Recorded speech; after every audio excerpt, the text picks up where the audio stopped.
Hello students. स्वागत है आपका मेंटोर जी क्लासेस में। मैं विजय फिर आपके साथ बायोलॉजी का डीजे बजाने के लिए तैयार। फिर आपके साथ बायोलॉजी को आसान बनाने को शुरू करते हैं। आइए चलते हैं नए वीडियो में, नए टॉपिक को स्टार्ट करते हैं। पिछली वीडियो में बच्चों हमने टर्मिनोलॉजीज को समझा। करेक्टर क्या होता है, ट्रेट्स क्या होते हैं, होमोजाइगस क्या होता है, हेट्रोजाइगस क्या होता है, और इसके अलावा हमने मेंडल्स के बारे में समझा। Genetics, inheritance, father of genetics. तो ये बेसिक टर्मिनोलॉजीज हमने समझी। हमने समझा कि ट्रेट्स दो ही क्यों होते हैं, अल्टरनेटिव ट्रेट्स। उन क्योंकि दो क्रोमोसोम होते हैं और उन दो क्रोमोसोम में हमें दोनों क्रोमोसोम पर मदर और फादर से सेम तरीके का ट्रेट मिल सकता है। हम उन दोनों क्रोमोसोम से एक मदर के क्रोमोसोम से हमें जीन से अलग मिला, फादर से अलग मिला, तो दो तरीके के ये रेफरेंस हो सकते हैं। सेम मिलता है तो उसे हम होमोजाइगस कहते हैं, डिफरेंट मिलता है तो उसे हम हेट्रोजाइगस कहते हैं। अब इसी लॉज को समझने के लिए, मेंडल्स लॉ को आगे और बेहतर समझने के लिए नेक्स्ट प्रैक्टिस से जुड़ते हैं। And that is, next one is the question. And question is, why did Mendel choose P plant? Mendel ने पी प्लांट को ही क्यों चुना? That's a very important question. देखिए, फर्स्ट आंसर में पहला रीजन क्या है? पहला रीजन ये है कि that's a bisexual plant. That means bears both stamen as well as carpel. तो दोनों तरीके के मेल और फीमेल रिप्रोडक्टिव, भाई आपका स्टेमन लास्ट चैप्टर में हमने पढ़ा था, that is the female, that is male reproductive organ, male reproductive organ, and this is female reproductive organ। तो ये दोनों ही एक ही पर्टिकुलर प्लांट में है, एक ही फ्लावर में है। दूसरा इंपॉर्टेंट, शॉर्ट लाइफ स्पान है। रिजल्ट हमें फास्ट मिल जाएंगे, 2 से 3 महीने में ही इसकी फसल तैयार हो जाती है। तीसरा important, self pollination as well as cross pollination, दोनों हम अप्लाई कर सकते हैं, दोनों एप्लीकेबल हैं। Cross pollination that can be done man made, ठीक है, जिसको हम आर्टिफिशियली वी कैन प्रोसीड, जिसको हम आसानी से आर्टिफिशियली प्रोसीड कर सकते हैं। और नेक्स्ट बड़ा इंपॉर्टेंट है, and that has 7 different characters.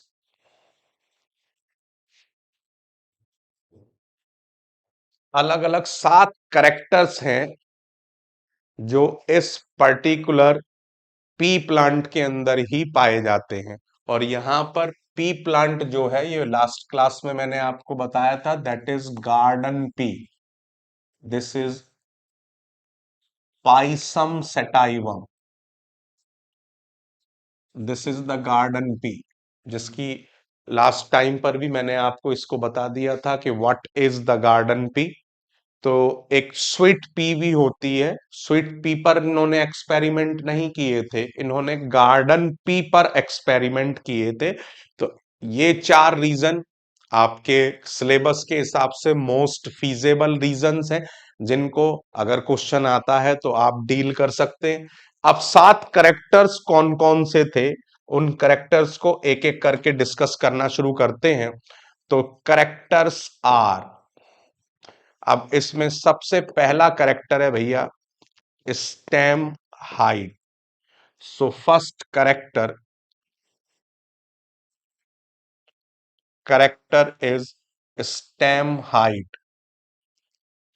अब स्टेम हाइट के दो alternative traits according to Mendel, जो मेंडल ने अपने थीसिस के बेसिस पर, अपने रिजल्ट्स के बेसिस पर देखा, दैट इज टॉल और ड्वार्फ, यानी कि लंबा पौधा और बोना पौधा. अब इसके बेसिस पर इसकी जेनेटिक रिप्रेजेंटेशन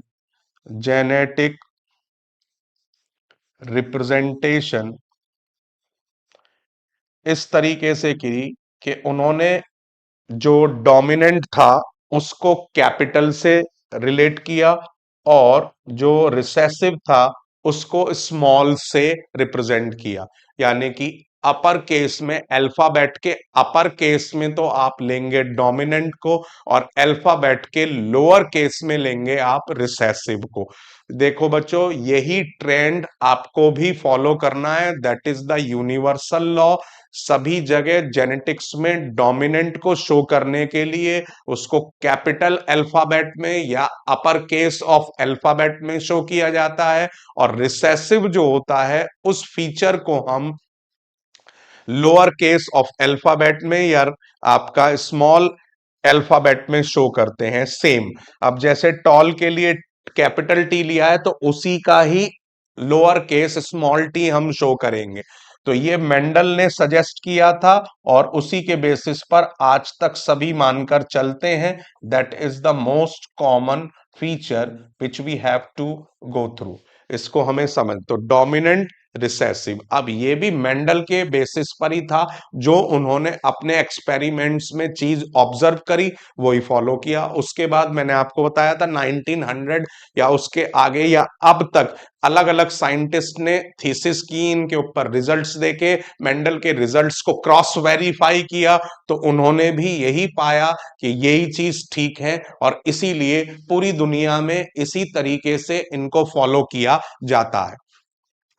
अब सेकंड करेक्टर की बात करते हैं. सेकंड करेक्टर में भैया करेक्टर हो गया, सपोज कीजिए हमने ले लिया जी फ्लावर कलर.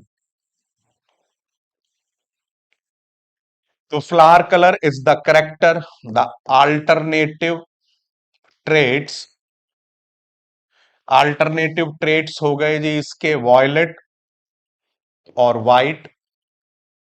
अब अकॉर्डिंग टू मेंडल, इसका जेनेटिक रिप्रेजेंटेशन की हम बात करें तो genetic representation capital V small V small V. अब सीधी सी बात है, जिसको हमने कैपिटल दिया है that become the dominant, and small, that means white is recessive. So these are the observation of Mendel, और उसी के बेसिस पर भी हम चलेंगे, क्योंकि ये सारे सर्टिफाइड हैं. अकेले मेंडल नहीं, उनके बाद बहुत सारे अलग अलग साइंटिस्ट ने इस चीज को प्रूव कर दिया कि ये ठीक है, ये गलत नहीं है. अब इसी को आगे कन्वे करते हैं. करेक्टर नंबर 3, तीसरा करेक्टर है, हमने ले लिया जी सीड शेप.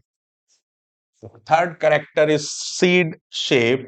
इसकी अल्टरनेटिव ट्रेट्स इसके दो, that is the round and wrinkled. Round and wrinkled, ये बिल्कुल गोल होता है, और इसमें बीच बीच में इस तरीके से गड्ढे गड्ढे पड़े हुए होते हैं. साधारण भाषा में इसे हम बोलते हैं मटर, और ये कहलाता है, ये किराने की दुकान पर मिलता है, और इसे बोलते हैं मटरा. छोले कुलचे, मटरा कुलचा जो हम खाते हैं, मटरा बेसिकली जो होता है वो ऐसे पूरी तरीके से गोल नहीं होता, उसकी सरफेस पर छोटे छोटे डिप्रेशंस होते हैं. आप ये किराने की दुकान पर, ग्रोसरी शॉप पर आप चेक कर सकते हैं, उनसे कहिएगा मटरा दिखाइए, तो जैसे ही मटरा दिखाएंगे आप, तो मटर और मटरे में अंतर कर सकते हैं आप. तो जो ये रिंकल्ड है, रिंकल्ड मटरा होता है हमेशा, और जो राउंड होती है वो पूरी मटर होती है आपकी। अब इसके लिए भी डोमिनेंट और रिसेसिव की हम बात करें तो dominant is capital R and recessive is small R, so that is dominant and that is recessive. अब डोमिनेंट रिसेसिव पिछली क्लास में मैंने आपको बताया था कि जो नेक्स्ट जनरेशन में दूसरे पर्टिकुलर ट्रेट के प्रोटीन को बनने ना दे वो डोमिनेंट, और जो बना नहीं वो रिसेसिव। तो उसी बेसिस पर यानी कि अगर हम एक प्लेपी प्लांट का क्रॉस, अभी ये सारे लॉज वगैरह ये सब हम नेक्स्ट पार्ट में यही देखना है हमें। फोर्थ करेक्टर हो गया जी, इसका करेक्टर हमने लिया। अब ले लेते हैं हम सीड कलर। तो सीड कलर में भी आप जब मटरा मांगेंगे ग्रोसरी शॉप से तो आपको देखेंगे तो कि सीड कलर में भी डिफरेंस है। अल्टरनेटिव ट्रेड्स सीड कलर्स के बेसिस पर आप देखें, so there will be green, sorry, yellow and green. तो जो येलो होता है वो डोमिनेंट होता है, ये डोमिनेंट है, और जो ग्रीन है दैट इज रिसेसिव। तो मटरा आपको येलो मिलेगा। So that is capital Y small Y. Representation देते हुए ये आपको ध्यान रखना है, एक ही अल्फाबेट के अपर और लोअर केस से आप रिप्रेजेंट कर सकते हैं, वो आपकी इच्छा है, आपकी आपका इंटरेस्ट है, आपका अपना मन है कि आप कोई भी अल्फाबेट ले लें, उसका कोई हार्ड एंड फास्ट रूल नहीं है। लेकिन रूल ये जरूर है कि जो अल्फाबेट आप डोमिनेंट मतलब ले रहे हैं वही डोमिनेंट क्या अपर केस में लेना है और रिसेसिव के लिए लोअर केस में लेना है। ये बात आपको जरूर ध्यान में रखनी है, इसको बिल्कुल आपको अच्छे तरीके से समझकर रखना है। तो फिफ्थ करेक्टर की हम बात करें तो फिफ्थ करेक्टर इज, ले लेते हैं पॉड शेप। आप जानते हैं कि पॉड पॉड माने होता है फली। मटर की फली होती है, उस फली को छील कर हम मटर को निकालते हैं। तो फली की शेप दो तरीके की होती है। तो इसके अल्टरनेटिव ट्रेड्स जो हो गए वो हो गए आपके, एक तो फुल या इन्फ्लेटेड, और दूसरा होता है कॉन्स्ट्रिक्टेड। तो फुल का मतलब है कि मटर की फली बिल्कुल स्ट्रेट है इस तरीके से, और कॉन्स्ट्रिक्टेड मतलब कि उसके अंदर इस तरीके से गड्ढे हैं। तो ये दो तरीके की फली पाई जाती है। फुल को हमने कह दिया कैपिटल एफ, इसको हमने कह दिया small F, that become dominant क्योंकि इसको हमने अपर केस से रिप्रेजेंट किया है, एंड दैट इज रिसेसिव, इसको हमने लोअर केस से आपका रिप्रेजेंट किया है। Next is sixth, and character is sixth character is basically what we have, that is the pod color। अब पॉड कलर जनरली आपने देखा होगा, ग्रीन ज्यादा देखा होगा फली में आपने। तो अल्टरनेटिव ट्रेट्स जो हैं इसके ग्रीन और येलो हो गए। Green is dominant, yellow is recessive. तो इसी वजह से इसको हम जो रिप्रेजेंटेशन देंगे that will be capital G small G, so that is dominant and that other is recessive. तो ये आपका रिसेसिव हो जाएगा। अब हम बात करते हैं नेक्स्ट सेवंथ करेक्टर की। Let's move to character number 7, and 7 character is flower position.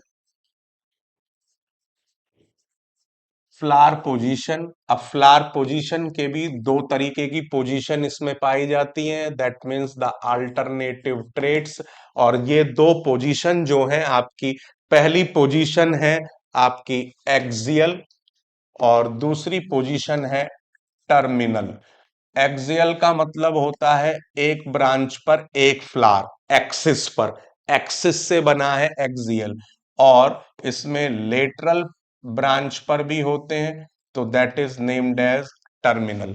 तो इस तरीके से ये दो तरीके का पैटर्न है फ्लावर्स के डेवलप होने का। अब that is dominant and other is recessive. अब इसीलिए इसके बेसिस पर इनकी रिप्रेजेंटेशन होगी कि डोमिनेंट को तो हम रिप्रेजेंट करेंगे कैपिटल ए से, और रिसेसिव को हम रिप्रेजेंट करेंगे स्मॉल ए से। तो बच्चों इस बेसिस पर आप देखिए कि अभी तक जो हमने देखा कि why did Mendel choose P plant, तो उसके हमने 4 पॉइंट डिस्कस किए। फिर उसके बाद जो ये 7 कैरेक्टरिस्टिक्स हैं पी प्लांट के अंदर ही, ये बड़ा मोस्ट इंपॉर्टेंट रीजन था चूज करने का, क्योंकि इसमें वैरायटीज ज्यादा हैं तो अलग अलग रिजल्ट्स हमें मिल सकते हैं और बहुत सारे, क्योंकि आपके 7 कैरेक्टर्स हैं लेकिन 14 अल्टरनेटिव ट्रेट्स हो गए, एक के अंदर दो, तो 14 अल्टरनेटिव ट्रेट्स के साथ मल्टीपल कॉम्बिनेशन बन सकते हैं अलग अलग वैरायटी को लेकर, अलग अलग ट्रेट्स को लेकर, और बहुत अलग वाइड हमारे पास सैंपलिंग साइज हो गया। इसीलिए मेंडल की सक्सेस का राज ही यही है। नेक्स्ट देखें आप, तो हमने फिर इन सारे करेक्टर्स को देखा और फिर लास्ट में हमने 7वां करेक्टर देखा। तो इस बेसिस पर अब हम भी अपना काम आसान करेंगे, इसको समझना हमारे लिए आसान होगा कि कैसे मेंडल ने करेक्टरिस्टिक्स को यूज किया और किस तरीके से अपने लॉज बनाए। तो अब हम मेंडल्स लॉ की शुरुआत करते हैं। Let's move to Mendel's law. चलिए बच्चों शुरू करते हैं मेंडल्स लॉ। मेंडल्स लॉ, अब मेंडल ने अपने लॉ के लिए क्या किया था बच्चों, ये भी देखो बहुत जरूरी है, और इस टेक्निक को हम कहते हैं hybridisation.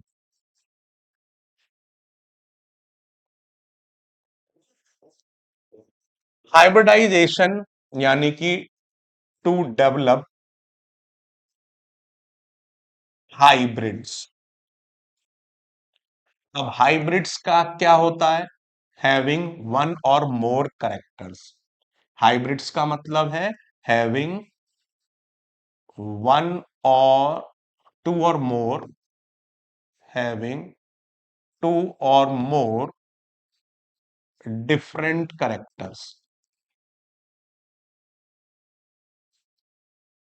So that is named as hybrid. दो का मिक्सचर, आपने बहुत वर्ड सुना होगा जी, हाइब्रिड भिंडी है जी, हाइब्रिड तरबूज आया है जी, हाइब्रिड खरबूज आया है। तो there are so many different names now we are, क्योंकि that now we are dealing with hybrids, different type of hybrids.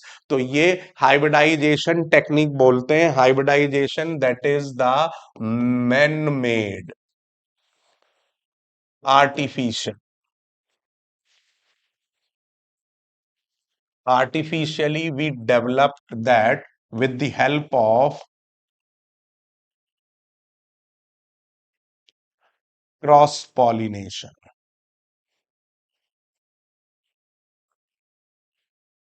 and self pollination techniques अलग अलग यूज करके हमने इसको करने की कोशिश करी है। तो ये बेसिकली मेंडल ने नया तरीका बताया था जिसका नाम है हाइब्रिडाइजेशन, और इस हाइब्रिडाइजेशन टेक्निक से उन्होंने अपने सारे एक्सपेरिमेंट्स के लिए डेटा सैंपलिंग डेवलप की और उसी के बेसिस पर अपने लॉज दिए। तो ये मेथोडोलॉजी है, मेथोडोलॉजी ऑफ मेंडल, इसके बेसिस पर मेंडल ने अपना काम किया। तो देखो छोटे छोटे पॉइंट्स हैं लेकिन सारे पॉइंट्स बड़े इंपॉर्टेंट हैं, सभी को डील करना बहुत जरूरी है क्योंकि यही पॉइंट्स हमारे काम में आने वाले हैं। अब इसी के बेसिस पर ही हम स्टार्ट करते हैं बच्चों मेंडल लॉ। और मेंडल लॉ में सबसे पहला है भाई law of dominance, that is the basic law. कोई भी आगे हम टोटल 3 लॉ पढ़ेंगे और उन 3 में से ये बेसिक लॉ है, ये सब लॉ के साथ जुड़ा हुआ है। तो ये बेसिक लॉ है इसीलिए इससे हम शुरुआत कर रहे हैं। अब इसको समझने के लिए सपोज कीजिए मैंने करेक्टर ले लिया stem height, so let's start this particular law with stem height. और स्टेम हाइट में हमने जानते हैं कि अल्टरनेटिव ट्रेड्स क्या हो गए स्टेम हाइट के। दो अल्टरनेटिव ट्रेड्स हमने पढ़े हैं, टॉल और dwarf. We have done two alternative traits, one is tall and one is dwarf. Next next आता है जी इसका genetic representation. Genetic representation of parent plant. कि पेरेंट प्लांट को हम कैसे, भाई कैपिटल टी स्मॉल टी, क्योंकि ये डोमिनेंट है हम जानते हैं, और डोमिनेंट को अपर केस से रिप्रेजेंट करते हैं, और रिसेसिव है ये उसको लोअर केस से रिप्रेजेंट करते हैं। और दो बार क्यों लिख रहे हैं, क्योंकि एक मदर पेरेंट से हमें मिलता है क्रोमोसोम, एक फादर पेरेंट से मिलता है, तो इसीलिए दो को दिखाया जा रहा है, तो इसकी ये जेनेटिक रिप्रेजेंटेशन हो गई। अब नेक्स्ट बनते हैं इनसे गैमीट्स। तो लेट्स फॉर्म गैमीट। तो गैमीट इसका हमेशा गैमीट को आप सर्कल में दिखाएंगे, तो इससे हमें मिल गए दो गैमीट, और इससे भी मिल गए हमें दो gamete, capital T small T.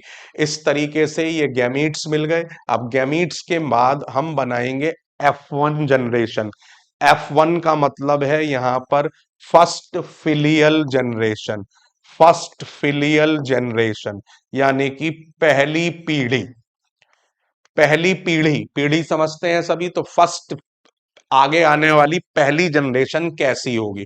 तो देखिए इसके लिए किस तरीके से करना है बच्चों, ध्यान दीजिएगा इस बात पर, that is very very important. देखिए, first gamete to first gamete of recessive, first dominant के गैमीट को फर्स्ट रिसेसिव के गैमीट से मैच करेंगे, फिर फर्स्ट डोमिनेंट को सेकंड रिसेसिव के साथ, फिर सेकंड को फर्स्ट के साथ, और फिर सेकंड को सेकंड के साथ। इस तरीके से हमारे पास चार ऑप्शंस डेवलप हो जाएंगे, तो उन्हीं को हम यहां मैच करेंगे। देखिए, we have capital T small T, we have capital T small t, we have capital T small t, we have capital T small t. So what is the result of this cross? इस cross का result क्या हुआ कि भाई all plant produce in F1 generation have tall height। सारे plants जितने भी F1 generation में हमें मिले, चार प्लांट मिले, चारों के चारों प्लांट की हाइट टॉल। अब देखिए बड़ी इंपॉर्टेंट ऑब्जर्वेशन, अब ये बड़े इंपॉर्टेंट है जिनके ऊपर ही आपको CBQ कॉम्पिटेंसी बेस्ड क्वेश्चन मिलेंगे। These are the value points, बड़े ध्यान से समझिए और सुनिए।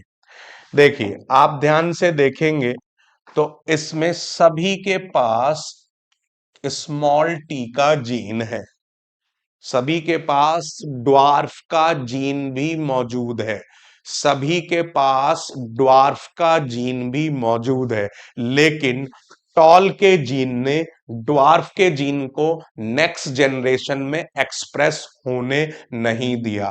Gene of tall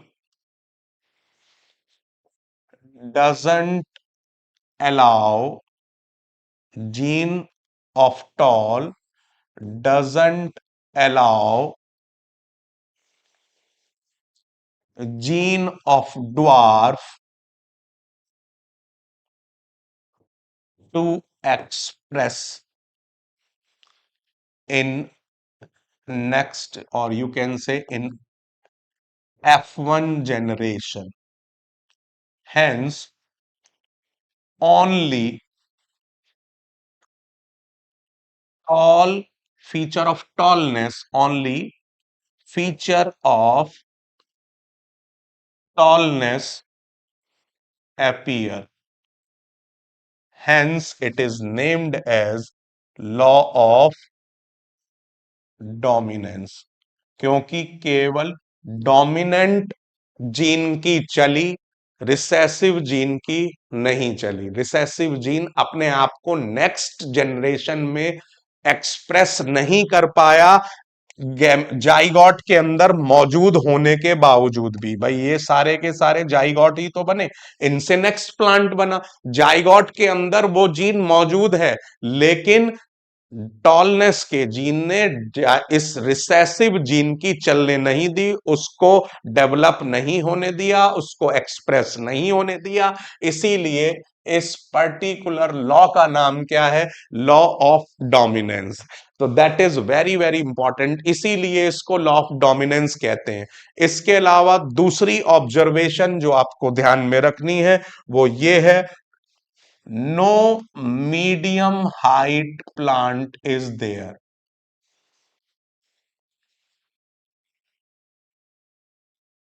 no medium height plant, that is very very important. कोई भी आप देख रहे हैं मीडियम हाइट वाला प्लांट नहीं है। भाई रिसेसिव तो है ही नहीं, ड्वार्फ तो है ही नहीं। ड्वार्फ तो इसलिए नहीं है क्योंकि ये रिसेसिव है। ड्वार्फ का तो कोई चांस है ही नहीं, क्योंकि ड्वार्फ वाला जीन मौजूद होने के बावजूद भी टॉलनेस के जीन ने उसकी चलने नहीं दी, उसको नेक्स्ट जनरेशन में एक्सप्रेस होने से रोक दिया, क्योंकि उसने अपनी डोमिनेंस दिखाई। लेकिन यहां पर कोई बीच वाली हाइट, यानी कि दो मीडियम हाइट वाला भी कोई, इंटरमीडिएट हाइट वाला भी कोई नहीं मिला। और इसी के ऊपर भैया एमसीक्यू आपसे पूछे जाते हैं। That is the important source of MCQ. यही सेम आपको आपकी बुक में भी दिया हुआ है, वो भी मैं अभी आपको दिखाता हूं। उससे पहले मैं ये सारे के सारे पेजेस, जितने भी हमने 5 पेजेस पर डिफरेंट काम किया है, वो सारा आपको मैं फॉरवर्ड कर रहा हूं, क्यूआर कोड शेयर कर रहा हूं, क्योंकि बच्चों बुक में इस तरीके से ये एक्सप्रेसिव नहीं है, एक्सप्लेनेशन इसका इतना स्ट्रांग नहीं है ताकि आप उसको यूज कर सकें। लेकिन इससे आपको बड़ी हेल्प मिलेगी, you can use it very progressively, बहुत अच्छे तरीके से और इजी वे में इसको लिख सकते हो, समझ सकते हो। So that's why I am sharing you with in the form of QR code. तो इसको स्कैन करिए, इन फ्यूचर नोट्स को बनाइए और इन्हें मेहनत से प्रैक्टिस करिए। तो ये बहुत जरूरी है। I think that is enough time. चलिए अब साथ के साथ बुक को भी रिलेट करते हैं। Let's relate this with book also. तो अब बुक को हम लेते हैं।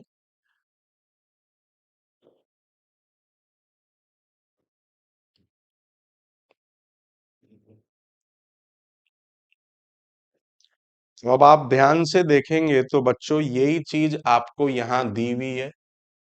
मैंने अपने पास से कोई इसका नया चीज नहीं बनाया है, लेकिन इसी को आपको दिखाना इसलिए जरूरी है ताकि आप इसको अच्छे तरीके से महसूस कर सकें, समझ सकें, क्योंकि ये बहुत इंपॉर्टेंट है।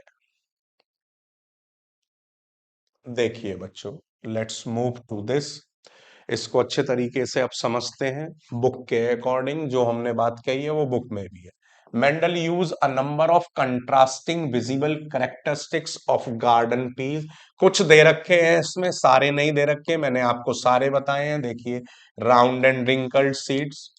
दूसरा दिया हुआ है टॉल शॉर्ट प्लांट, ड्वार्फ को शॉर्ट लिख दिया है इन्होंने, तो no worry about that. While white violet and so on. अब सो ऑन लिखकर इन्होंने अपनी बात समझा दी कि बाकी काम टीचर का है उसको समझाना और बताना, तो वो आप तक हमने पहुंचा दी है। उसके बाद आप देखेंगे he took pea plants with different characteristic, जैसे एक टॉल प्लांट ले लिया, एक शॉर्ट प्लांट ले लिया, produced progeny. Progeny means next generation, progeny means next generation, generation जिसको हमने यहां पर F1 जनरेशन भी नाम दिया है। बाय क्रॉसिंग देम, अब ये वर्ड यूज करके क्रॉसिंग देम इन्होंने ये बता दिया कि आर्टिफिशियली उन्होंने खुद ने क्रॉस किया था, इसीलिए इस प्रोसेस को हम हाइब्रिडाइजेशन कहते हैं, क्योंकि हम हाइब्रिड्स अपने बेसिस पर बना रहे हैं। And calculate the percentage of tall and short progeny, उसको भी हम सीखेंगे अभी तरीका कि उसको कैसे मैनेज करते हैं हम। देखिए जी, अब यहां पर बड़ा इंपॉर्टेंट है, इन फर्स्ट प्लेस यानी कि F1 progeny there was no half way characteristics. यही वर्ड है बेटा एमसीक्यू के लिए। दीज आर मोस्ट कॉमन, इनके ऊपर ही आते हैं एमसीक्यू। कोई आधा रास्ते वाला प्लांट नहीं, यानी कि मीडियम इंटरमीडिएट कोई वैल्यू नहीं थी in this first generation. No medium height plant, that is the richest source. ये दो वर्ड, नो हाफवे करेक्टरिस्टिक्स और no medium height plants are observe. All plants were tall. ठीक है जी। अब ये देखिए क्या वैल्यू देते हैं, उस बात को समझिए कि this meant that only one of the parental trait was seen, not some mixture of the two. ये फिर एमसीक्यू का बड़ा इंपॉर्टेंट सोर्स है कि इन दो में से केवल एक पेरेंट के ही करेक्टरिस्टिक्स अगली जनरेशन में पहुंचे।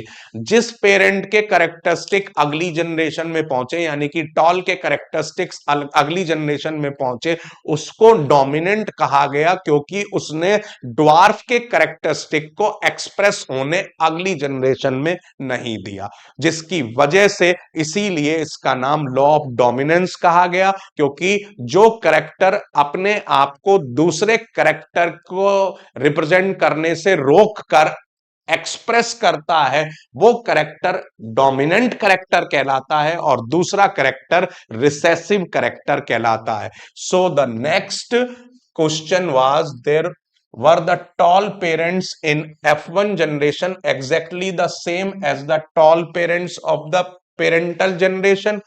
Yes, almost same, there are variation. भाई देखिए सेक्सुअल रिप्रोडक्शन में वेरिएशंस तो आते ही हैं, लेकिन फिर भी ये वेरिएशन ऐसा है कि आपको एकदम दिखाई नहीं देंगे बहुत।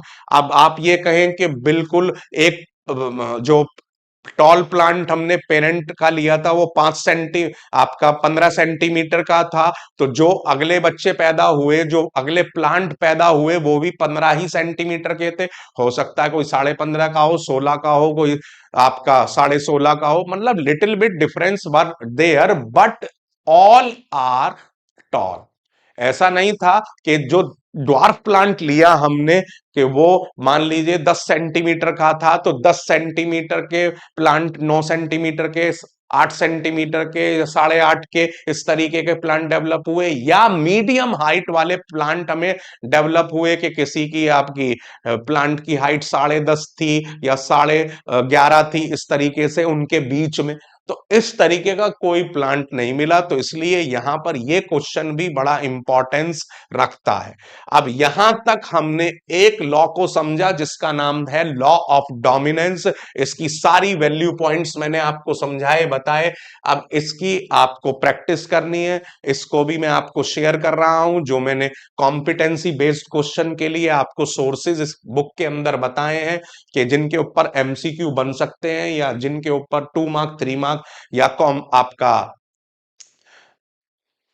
केस स्टडी बेस्ड क्वेश्चन पूछा जा सकता है। क्यूआर कोड को स्कैन करिए, इनको मार्क करिए, इनको वैल्यू पॉइंट्स के तौर पर लिखिए। तो अब इस वीडियो में बच्चों हमने डिस्कस किया एक Mendel law, law of dominance, और उससे रिलेटेड अब आपको मैंने एक करेक्टर के बेसिस पर बताया है। बचे हुए 6 करेक्टर के बेसिस पर आप प्रैक्टिस करें। जितनी प्रैक्टिस करेंगे उतना ही अच्छे तरीके से आपको समझ में आएगा। अब इससे ही रिलेटेड लॉ जो है वो हम अगली क्लास में लेंगे, जिसमें इस F1 जनरेशन से हम कैसे आगे F2 जनरेशन के अंदर प्रोसीड करते हैं, और उसमें कैसे लॉ चेंज होता है, क्या क्या नई फॉर्मेलिटीज इसके अंदर होती हैं, और बेसिक्स और इसके अंदर कॉन्सेप्ट जुड़ता है। We will discuss in next class.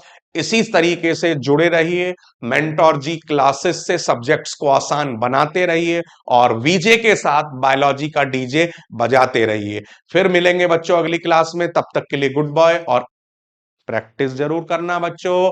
6 जो अलग अलग करेक्टर्स मैंने इसके अलावा आपको बताए हैं, उन 6 करेक्टर्स के साथ भी सेम लॉ को डेवलप करिए, प्रैक्टिस करिए। उसमें भी देखिए कि आपको मीडियम इंटरमीडिएट प्लांट्स मिल रहे हैं या नहीं, ऑब्जर्वेशंस लिखिए सभी के अंदर सेम आ रहा है या नहीं, उससे आपकी प्रैक्टिस होगी। और किसी भी तरीके का अगर करेक्टर आपसे एग्जाम में पूछा जाता है तो इजीली यू कैन हैंडल।